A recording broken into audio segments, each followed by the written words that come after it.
Hey, this is Bill. Came with this great idea. Kind of try to put it all together. Hope this works. But I love beef stroganoff, and I've been to some really great restaurants, and I've kind of taken some of their ideas. But I was harking back to years and years ago, kind of old school way of making it. It was actually done kind of table side, and so I had to kind of figure it out. But the first thing is I really liked about it is it used tenderloin. So what I did was I usually buy like a whole tenderloin, but for this it worked out really well just to get a couple small filet mignons, they call them. And what I did was I got them from Wassie's. These are nice prime tenderloin. And I did a little taste test. And this is their classic steak rub. And it just has a little hint of dill in it and black pepper. And that's kind of the component of beef stroganoff. So it worked out really well. So I just put a little rub, not a whole lot, just a little rub on, seared it in the pan. Now one of the big things about making stroganoff, which is different than a lot of recipes because we're going old school, is it's butter. It's all about the butter. So I seared these to barely rare because they're going to cook when I throw it all together. I'm not doing this table side prep. I'm going to do this as an actual meal. So I started out with this pan where I seared the tenderloin and about 2 tablespoons of butter, and then I got a pound of just white button mushrooms, and I'm working on cooking down. I didn't want to dump the whole thing in because I want to keep cooking the liquid out. And in fact, these have been going for a little bit now, and you know, they just kind of break down to, or you know, shrink down to nothing. So all I've been doing is, as they cook, I throw another handful in. So ultimately I want to get all these cooked.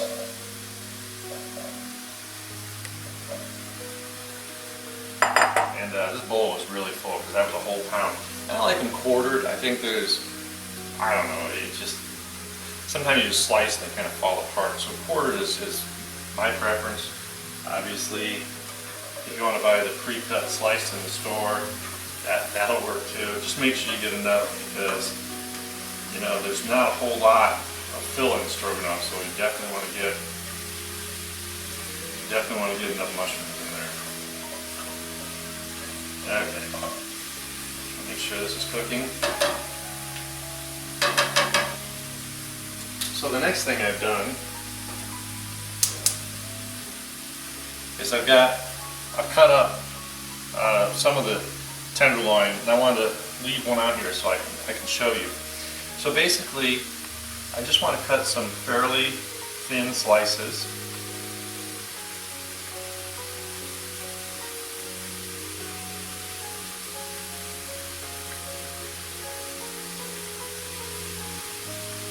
I want to get these down to something that you could, you know, put in your mouth,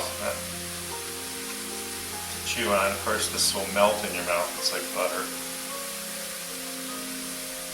It's beautiful.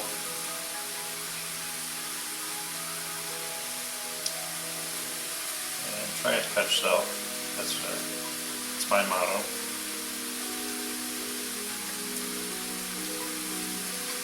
And then all I want to do is, remember, with a lot of meat you worry about the grain. Well, with tenderloin I really don't have to. I just want to cut these into something, like I said, that's going to be just a bite. And I don't know if you can see this, but I'm cutting with the grain on this. I'll probably do a whole show on cutting with the grain. And if you feel these are too big, you can always cut across the grain. And these really just get heated up. They're not going to get overcooked. You don't want to do that. Here are my mushrooms. They're calling my name.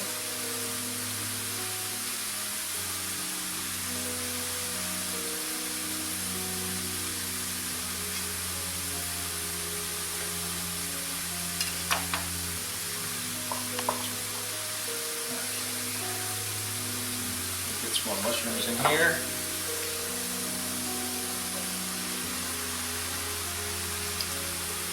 Make some room.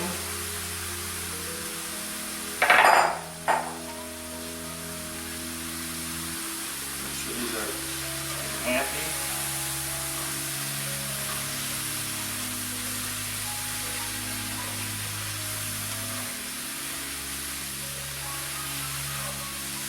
One of these mushrooms, the last of the mushrooms that are finishing cooking, we're going to work on the roux over here so I can dump them into the roux.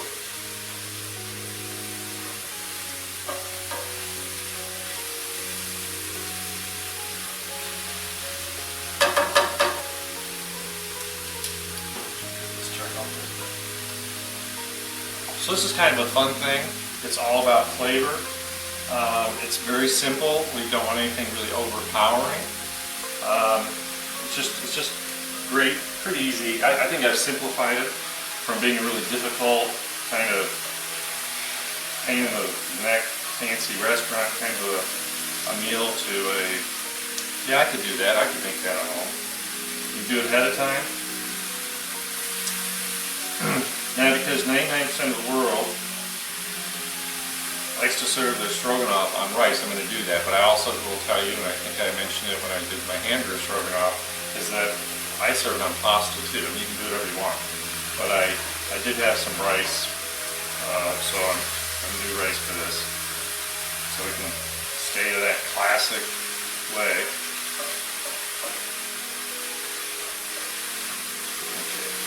So you want to get the mushrooms steamed out because otherwise they're going to ruin your onion, right?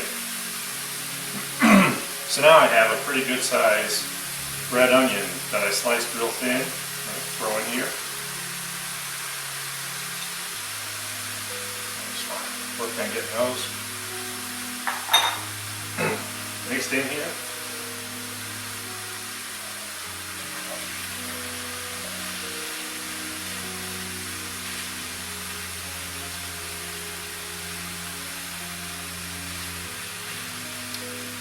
So what could be bad? You've got beef tenderloin, you've got onions, mushrooms.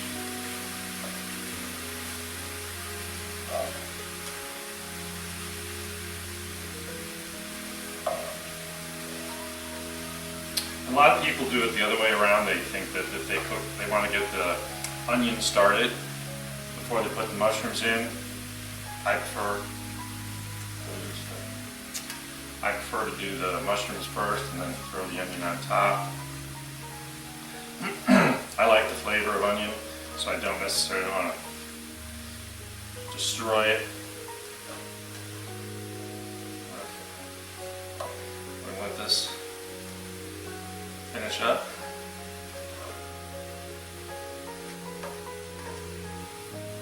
Now the onion is going to start to sweat just a little bit. It's also going to gather up some of the crunchies on the bottom of the pan when you're cooking the beef. We're going to let that get nice and happy. While that's doing that, let's move over here. So I got 2 tablespoons of butter. It's now nice and hot. I'm going to turn it down just a little bit. And I need 2 tablespoons of flour. 1, 2.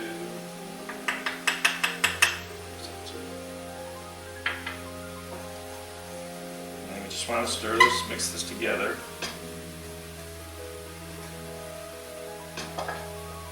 This is the part where you want to cook it. Get all the clumps out.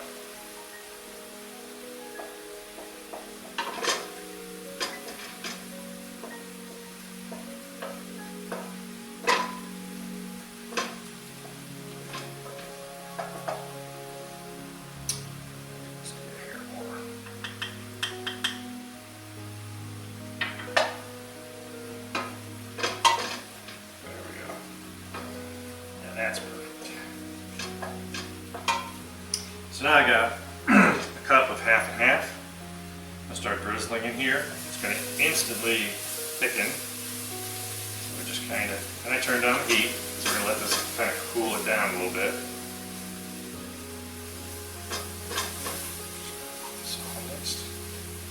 First it gets scary because you think it's going to be all lumpy, but if you add it gradually, you're going to be okay.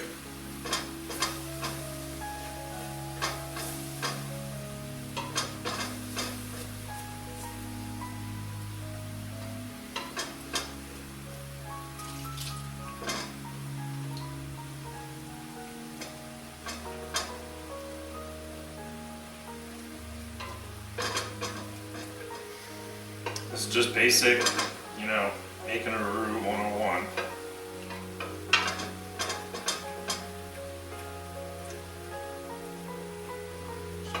Warm. The half and half was real cold from the refrigerator, so I'm being very diligent not to overdo it here.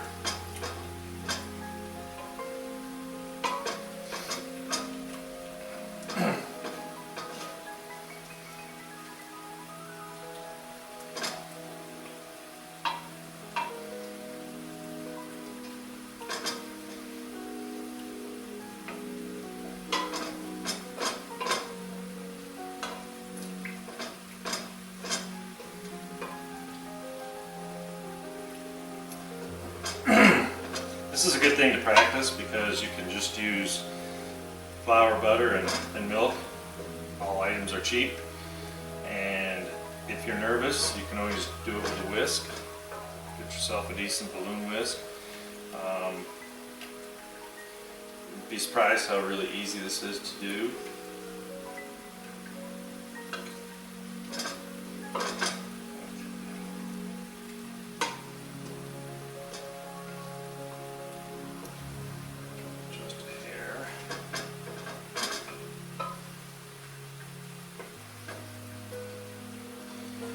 When I used to make custards for pies, I used to hate them because I'd always be afraid of them coming out lumpy. Those are a lot harder to do than roux.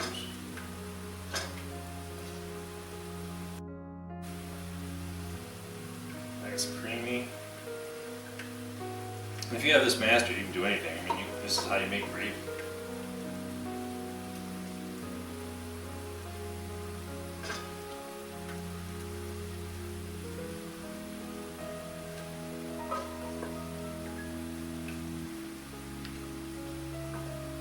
Sink.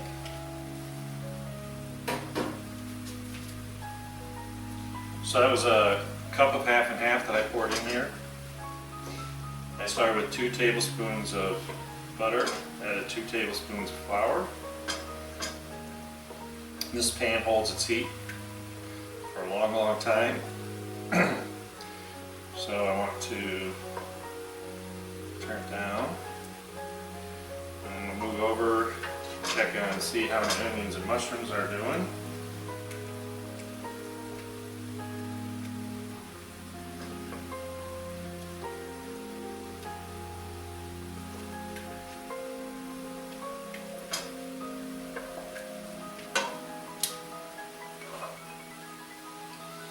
Oh yeah, mushrooms are cooked real well. Onions nice and soft, translucent.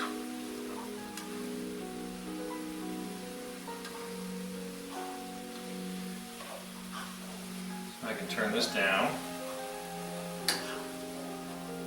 because I need to transfer here.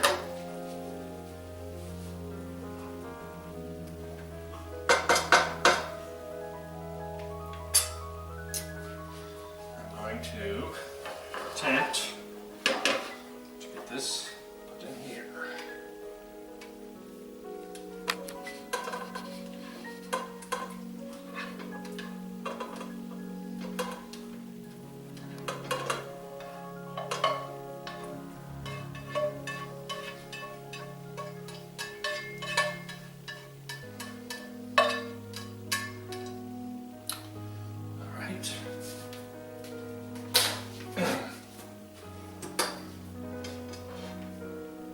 Cross this over so it's easier. Now I want to mix this together. And this should nicely coat, this roux should nicely coat the mushrooms and onion.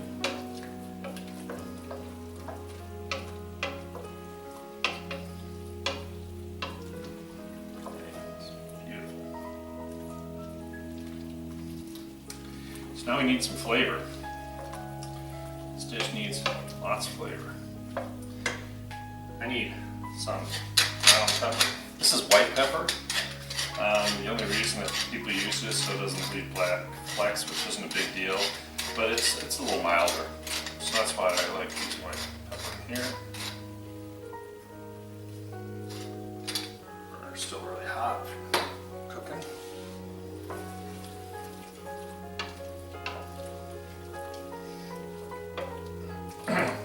Now here are all the things that you're not going to believe.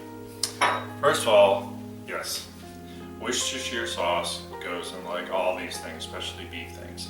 So I want about 2 teaspoons, maybe up to a tablespoon. That's about 2 teaspoons.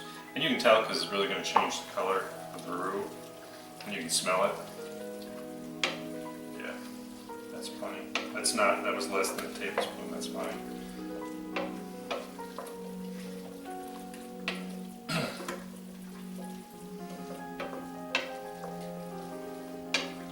That gives you really pretty color, good flavor. Then I have chili sauce, grown-up ketchup. So I want 2 tablespoons of this. 1, 2.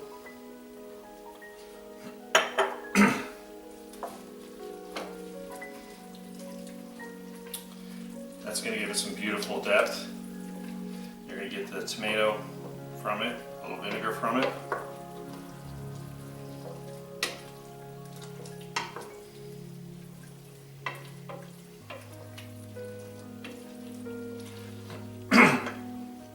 Here's my big secret. These are some dill pickles that I've chopped up, and I think this just adds so much to it. It's a little bit of crunch, it's a little bit of everything in the flavor. And once again, we're adding a little bit of that component of the vinegar. And I go kind of crazy on this. The recipe would normally be like half a cup, and for myself I've almost doubled it.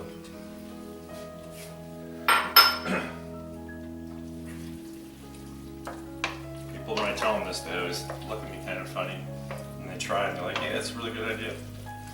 So I want to get this all heated through, so everything's staying nice and hot. So now what's left is I want to get the meat heated. So I'm going to get this in here. If I can do it without dropping it.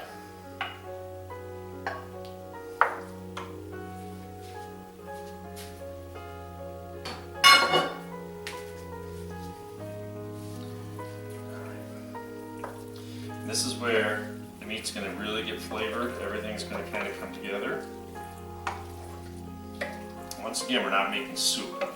I hate when you go places and everything ends up looking like a stew or soup. It's going to take a minute because we do want to get everything nice and heated. I want to get that steak. Just going to bring it up a little bit more, and it's done this way, heating it through gradually.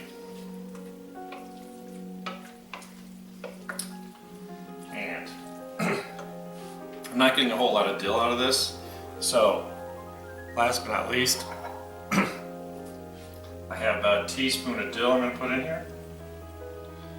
I'm going to mix it around.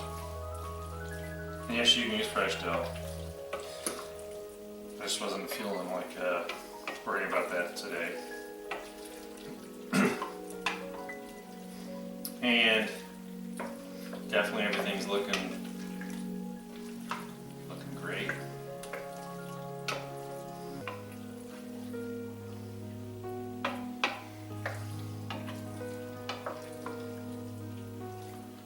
It's nice and toasty. Still going to put just a little bit more dill in there.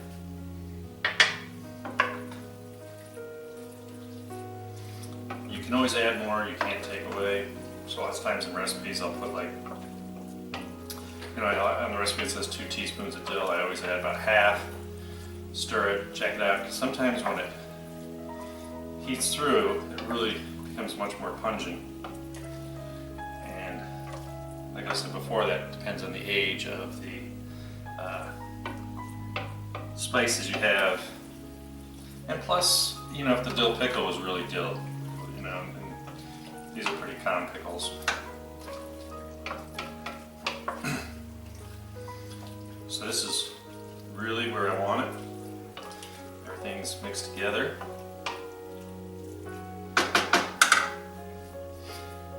So I need to top off. Got some rice in here. I want to heat it up to heat up the plate. I'm just giving this a once over to make sure everything looks right.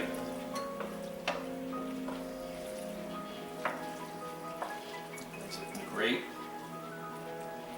I'll have no problem enjoying this meal.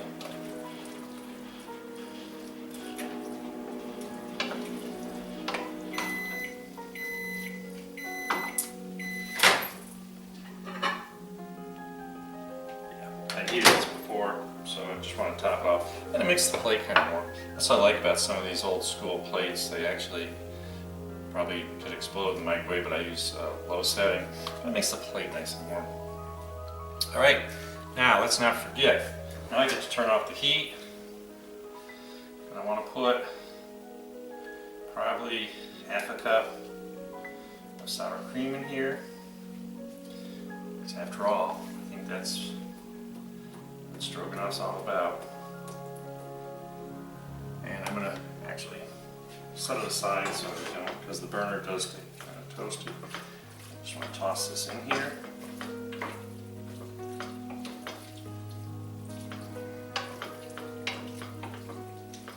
Some places don't even completely mix it, so you can actually see the sour cream kind of lines through it, kind of like a ice cream with streaks. Yeah. I like it this way. All right. So, that being said, I'll make sure I get beef, pickle, the onion,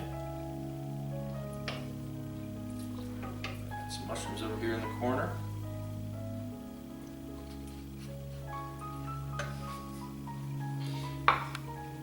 And that's how it comes up. So, I know you probably can't see it that well. The beef has just been, the tenderloin's just been warmed through. It's still at that medium rare. I'm not afraid to do that with a prime tenderloin. This is going to be really tender. It's going to taste really good. I've got my dill in there. I've got my onion, my mushrooms. I got all that wonderful flavor. I really think that chili sauce makes a difference. If you don't keep chili sauce around, which I do because I use it for lots of things, ketchup would work. This is kind of a heartier meal. I would definitely serve with a nice red wine, a Rhone style, which could be anything. They use like Shiraz and other grapes and varietals in them. You know, so become friends with the wine guys at your local store and go talk to them and pick something up. I think you'd probably find something real inexpensive right now to go with this, but I certainly want you to try it. Of course, like always, please subscribe, comment. I need to get those comments going, and enjoy it. I hope you enjoy it. Have a great day.